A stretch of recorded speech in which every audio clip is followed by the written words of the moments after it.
David Hargrove was the kind of guy who could recite the names of every action figure from the Star Wars saga but struggled to remember what he had for breakfast.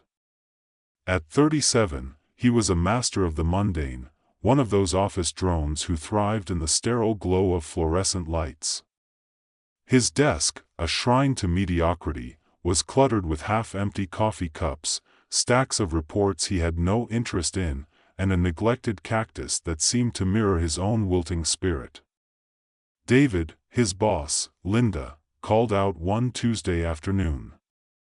"Can you please stop staring into space and focus on the quarterly reports?" "Sure thing, Linda," he replied, the enthusiasm of a deflated balloon.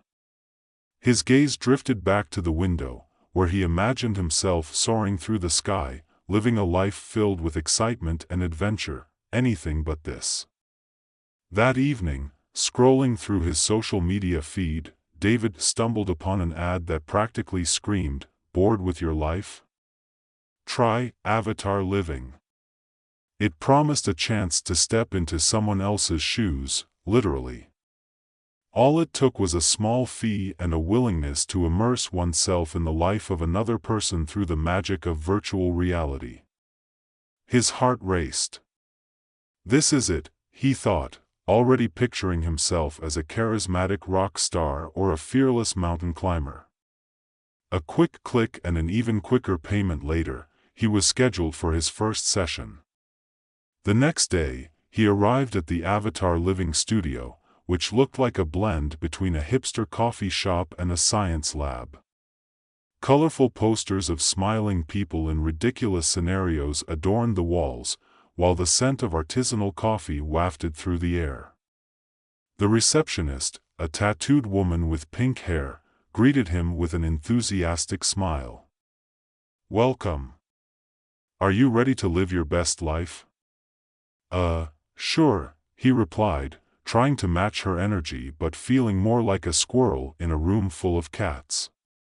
After a short orientation that included signing several waivers, none of which David read, he was led to a room filled with high-tech gear. Strapping on the VR headset, he felt a mix of excitement and anxiety. What if I end up in a life that's even worse than mine? "Relax, buddy," the technician said. "You'll be living as Mabel for a week. It's going to be a blast." "Who's Mabel?" But before he could find out, the technician flipped a switch, and suddenly, David was no longer himself. He blinked, taking in his new surroundings. The colors were softer, the air smelled faintly of lavender, and the sound of laughter filled his ears. Looking down, he realized he was wearing a flowery cardigan and a pair of sensible shoes. His hands were wrinkled and adorned with chunky rings. "Oh no," he muttered. "I'm a grandma." David, now Mabel, was sitting in a cozy living room filled with framed photos of smiling children and faded memories. A television flickered in the background, showing a daytime talk show. "This is not what I signed up for," he grumbled, fighting the urge to throw a pillow at the screen. A knock on the door interrupted his thoughts. It was Betty, Mabel's friend from the knitting circle. She entered with a basket filled with yarn and an exuberance that would put a cheerleader to shame. "Mabel, darling.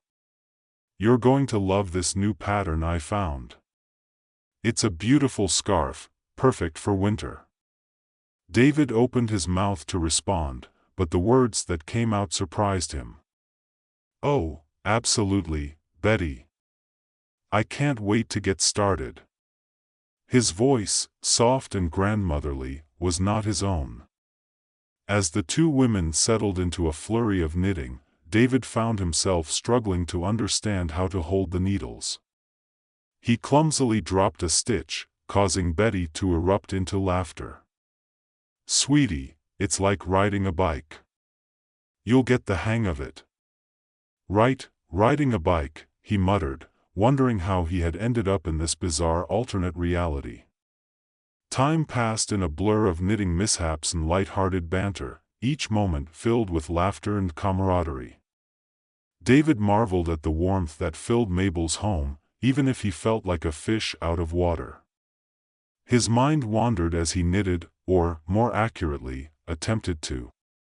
Is this really what life is like for old ladies? He pondered. Just as he was starting to get the hang of it, an unexpected event turned everything upside down. Betty's phone rang, and the news sent her spiraling into panic. "Mabel, dear. My grandson just fell off his bike. I have to go." David's stomach dropped as he felt the weight of concern settle over him. "Oh, go. I'll be fine," he said, although his own heart raced at the thought of being left alone. As soon as Betty rushed out, the laughter faded, leaving David to navigate the quiet of Mabel's life on his own. He glanced around the room, the cozy walls closing in on him. This was supposed to be fun. Where was the adventure? Suddenly, the doorbell rang again. He hesitated, wondering if he should just ignore it, but curiosity won out. Opening the door, he found Tom, a neighbor with a bushy mustache and a penchant for unsolicited advice. "Mabel. You didn't invite me in for tea?" "What kind of neighbor are you?" he boomed, stepping inside as if he owned the place. David couldn't help but chuckle. Never mind that. Let's talk about the new community center. Did you hear they're planning a talent show? We should totally enter." David was taken aback. A talent show? Was this what Mabel's life was really like? Talent show? What would we even do? Tom grinned, his mustache quivering with enthusiasm. "You could knit and I could juggle. It'll be a hit." David's mind raced as he considered the absurdity of it all. Juggling? Really? Of course. It's all about having fun, Tom said, clapping David on the back with surprising strength. And just like that, David was pulled into a whirlwind of planning and excitement. For the first time since he'd entered Mabel's life, he felt a spark of joy. They spent the rest of the afternoon plotting their routine, mixing knitting with juggling, an unlikely duo that was destined for comedic greatness. As the sun dipped below the horizon, David realized that maybe living as Mabel wouldn't be so boring after all. Perhaps there was more to life than the dull office routine he'd grown accustomed to. Maybe, just maybe, Mabel had something he'd been missing all along. David awoke the next day to the sun streaming through the curtains, the sounds of chirping birds filtering into Mabel's cozy home. He stretched, and for a moment, forgot where he was. Then it hit him, the jarring reality of being a grandmother in a small town. He swung his legs out of bed, the soft, worn slippers cradling his feet. After a quick breakfast of toast and tea, and a small, unexpected mishap involving the toaster that left him with a charred slice and a chuckle, he prepared for the day ahead. The talent show was looming, and despite his initial reservations, he found himself surprisingly excited. After all, when was the last time he had truly engaged in anything fun? Mabel's friends were gathering that afternoon for a crafting session, which David thought might also serve as a rehearsal for their act. As he stepped into the senior center, he was greeted by a chorus of familiar faces, Betty, Tom, and a few others who had quickly become part of this peculiar life. "Look who decided to join us," Betty exclaimed, her smile as bright as her pink cardigan. "Ready to knock 'em dead at the talent show?" "Ready as I'll ever be," David replied, trying to match her enthusiasm. The session began with a flurry of laughter and chatter, the air filled with the comforting scent of freshly brewed coffee and homemade cookies. As they settled into their crafts, David took a moment to observe his surroundings. The senior center was alive with energy, laughter bounced off the walls, and the camaraderie was infectious.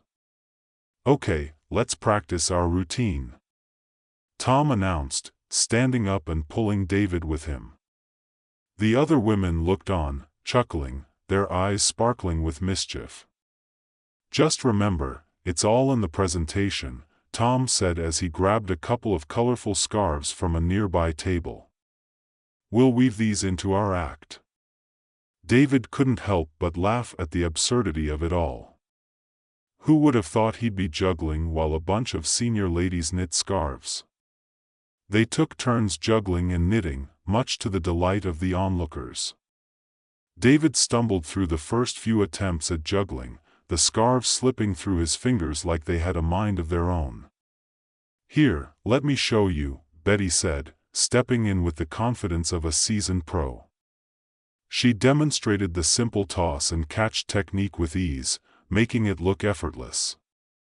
David tried again, this time following her lead, and with a few more attempts, he managed to keep the scarves in the air longer.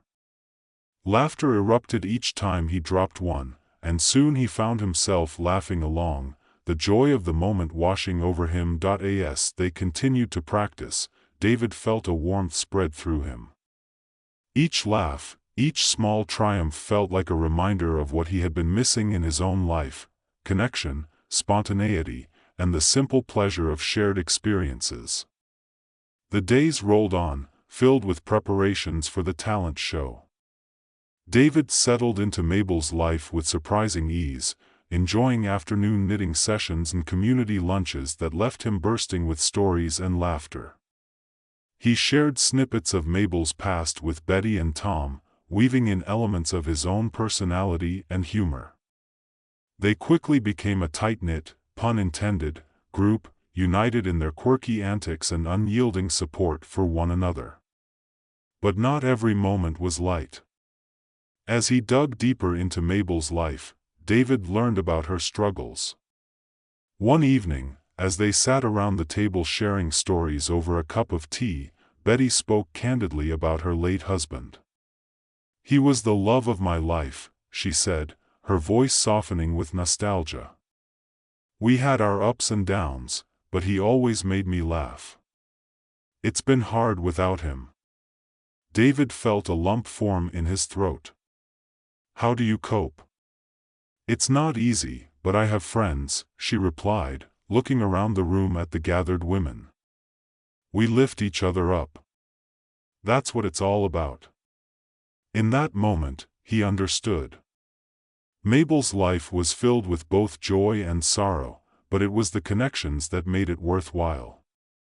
David found himself reflecting on his own life back in the city, where friendships had faded, and laughter was a rare occurrence. As the talent show approached, the energy shifted to a mix of excitement and nerves. The day finally arrived, and David donned Mabel's best outfit, a bright floral dress that felt completely foreign yet strangely liberating. Standing backstage, he could feel his heart racing. "Don't worry, dear," Betty said, squeezing his arm. "Just have fun. Remember, it's all about the joy we bring."